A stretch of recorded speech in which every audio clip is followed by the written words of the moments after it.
Trouble has finally caught up with silver. It keeps tanking in price. When will it end?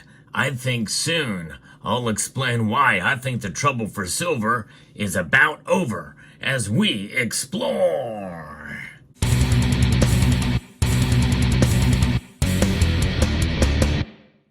Silver's price has seen a pretty big drop recently, all because of a strong dollar. And these times are frustrating for silver stackers as we've seen it really expand in price over the past 6-7 months or so. And that is a perspective I want to share with you. But in times like these, when the price is dropping and seems to continue to drop, well, it's a good time to consider making purchases during these times. And when you do that, I hope you will check out Summit Metals.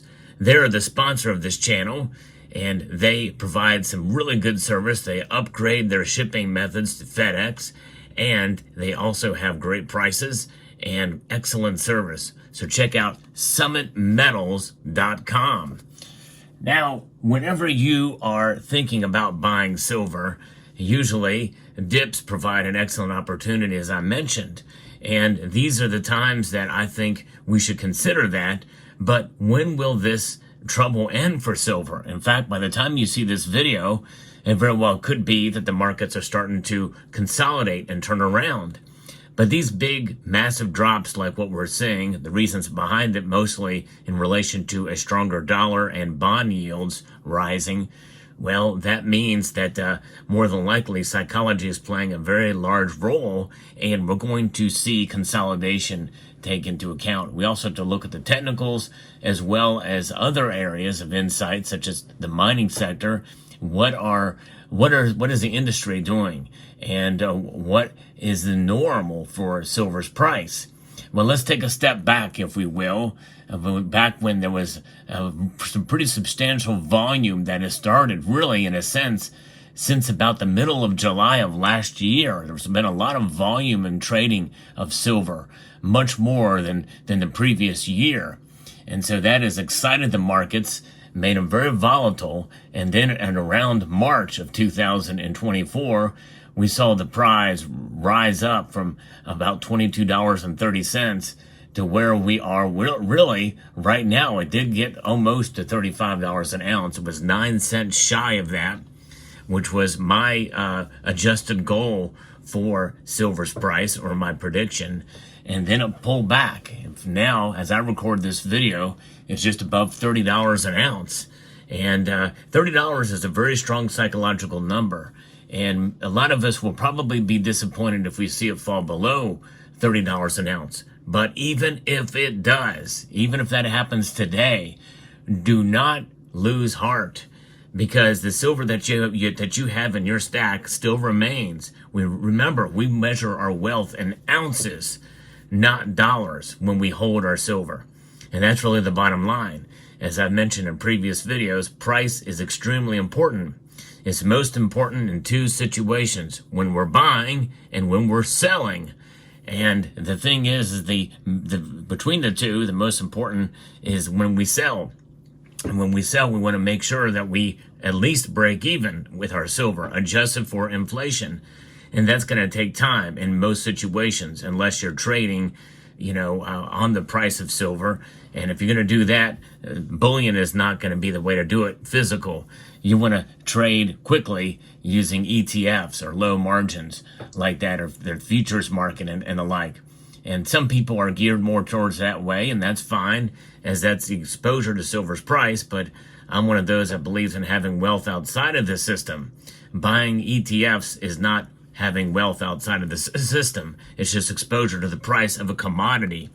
Physical silver is where it's at for me, and I continue to hold these metals through the price increases and the pullbacks that we're seeing, pretty dramatic pullbacks. And these dramatic pullbacks that we've been seeing, I think, are going to come to an end soon. Because of, well, look at where we're at. We have really set ourselves up through the course of the past couple of months that we've seen two dramatic pullbacks to about $26.11 or thereabouts back in the early May. And then also in August, it pulled back to $26.50. And remember, $26 was a very strong psychological number as well, too. It may have been $26.50. Once it hit there, it never returned back to that point. And I think that very well could be the new resistance or floor or support for silver is $26.50. But I don't think we're going to even see that before we start to see silver start to consolidate yet again and start to climb back up again. What does that mean for 2025? I think the price is going to continue to climb. I think we're going to see and maybe even push back above $35 an ounce. We know what the new administration is going to be like.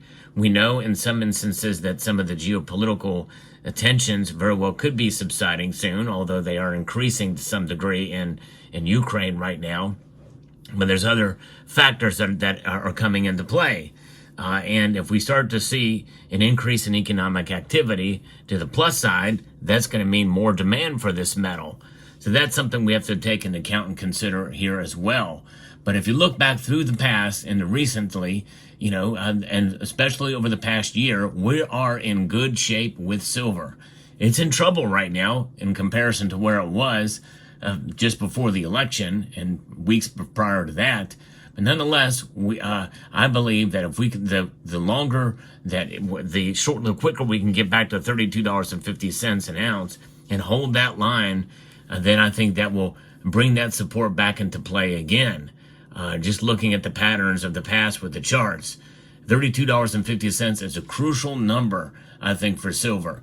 And we've hit it and we've held above it for quite some time. It was a pipe dream to think that we could keep it for as long as we have.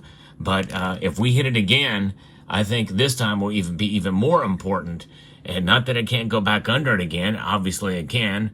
But I think the more times we hit $32.50, I think the better off we're going to be. But for now, anything below $32.50 spells a little bit of trouble in the short term for silver. And we're seeing that now. But I want to encourage you to press ahead. How do we press ahead with silver? By holding on to what we have and maybe making strategic purchases when you can. Now, thinking about the kind of silver that you can buy in the form of rounds, coins, and bars. There's a myriad of different choices out there that you can make purchases, but we've seen through this bull market for silver a lot of people selling. There's like, I'm going to get out of this, and some of those people who have sold are probably very grateful because the prices have pulled back. But to me, it's more than just feeling vindicated and selling at the high and then watching the price go down. You could very well buy some of that silver back if you so chose, especially if it's silver that you bought at a much higher price decades ago or about a decade ago. Who knows? But nonetheless, silver is a long-term play. It's going to be volatile, and that volatility is likely going to continue for a while. But I think we're going to see some consolidation, and I think we're going to see a recovery. And I think that recovery is going to happen probably likely in 2025, if not by the end of the year. I don't know if my prediction of $35 an ounce is realistic at this point by the end of the year. But if I don't make it, well, I was wrong. But I was initially correct in my $28 silver price prediction for the end of the year. And that's an important number as well, too. $28 as well as $26.50 would be a clear win for silver since the beginning of the year. And so this consolidation, these pullbacks, rather, that we're seeing are just little bumps in the road. That's really all it boils down to, even though it's been a fairly dramatic over the last couple of days. And it also spells potentially good news on a stronger dollar, which is something that President Trump campaigned on. Now as president-elect again, the tides and the mood is shifting and the metrics are shifting in a lot of different areas, and that is leading to essentially a stronger and stable dollar.